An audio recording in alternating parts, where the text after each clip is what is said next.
She blocked me, a small, almost laughable act, but in its silence, it screamed. I stared at my phone, the black screen reflecting my own patience, my own restraint. Her bachelorette trip, another city, another escape. I knew the itinerary better than she did. Her friend had mentioned it weeks ago. I could have raged, texted, called, demanded an explanation. But chaos, I realized, was more satisfying when it was quiet, calculated, cold. I waited.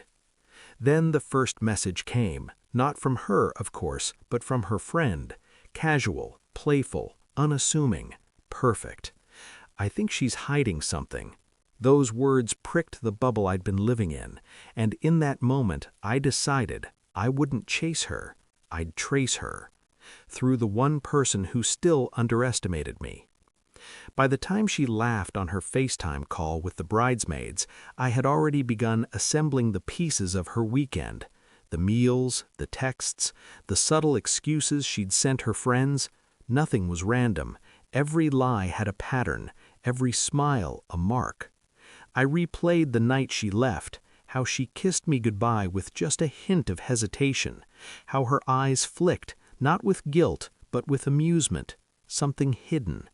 I remembered the messages I'd seen weeks before, innocuous at first. Can't wait, see you soon, XOXO.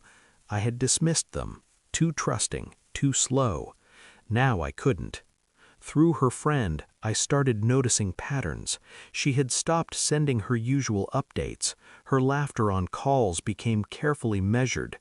And then, the text from her friend, almost accidental. She said she needed space, but I think she's with him. It hit me like cold metal. Not anger, not despair. Recognition. My wife had chosen a hidden path, and I was the only one who could see the footprints. I didn't confront her, not yet. I couldn't. That would ruin the moment. Instead, I cataloged, observed. Every minor slip became a thread I could tug, every message a door.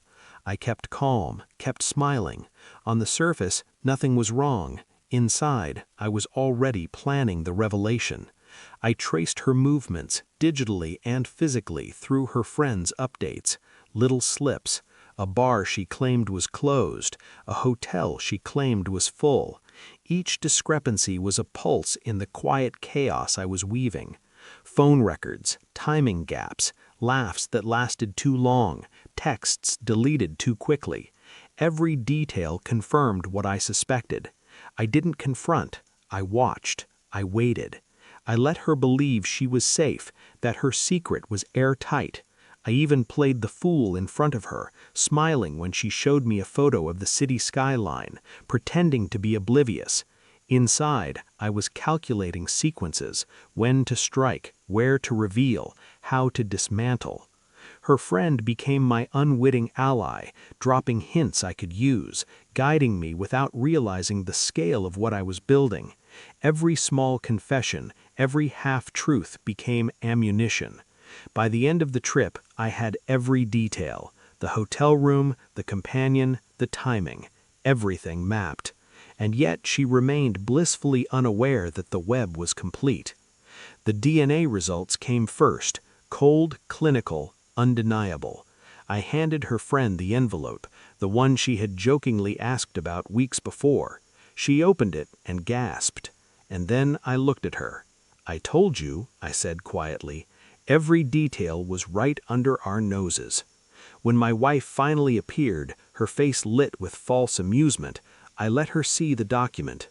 No yelling, no accusations, just the truth staring at her like a mirror she couldn't break.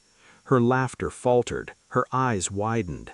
The control she had clung to evaporated in the same instant I watched her unravel. Every plan she thought was secret, every lie she counted on, every manipulation she believed would work, it all collapsed in a single moment. And I remained calm, detached, a spectator to her collapse. I didn't need to shout. I didn't need to destroy. "I know everything," I said, short, precise. She tried to explain, to justify, to deflect. I let her. Every word fell flat. meaningless against the clarity I had built. Through her friend, I ensured she would face the consequences quietly, socially, emotionally. Not with fists, but with truth. Friends whispered, her plans faltered, invitations disappeared. Secrets she thought buried surfaced like ghosts, and in all of it I remained poised, cold, calculating.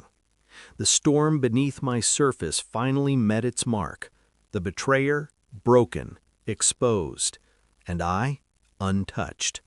I walked away, leaving her to rebuild in ruins of her own making. No apologies, no forgiveness, only awareness of what she had lost. I returned to my apartment, quiet, still. The phone sat on the table, now silent. No satisfaction in screaming, no relief in revenge, just clarity, control restored, lessons learned. She would remember me, of course. She would remember the friend, the unraveling, the inevitability. I didn't care anymore. The chaos was done. The truth was done. And I was done too. Walking away, I felt the weight lift. Not lighter, clearer. The betrayer suffered. I survived. I closed the door behind me, and for the first time in months, I breathed.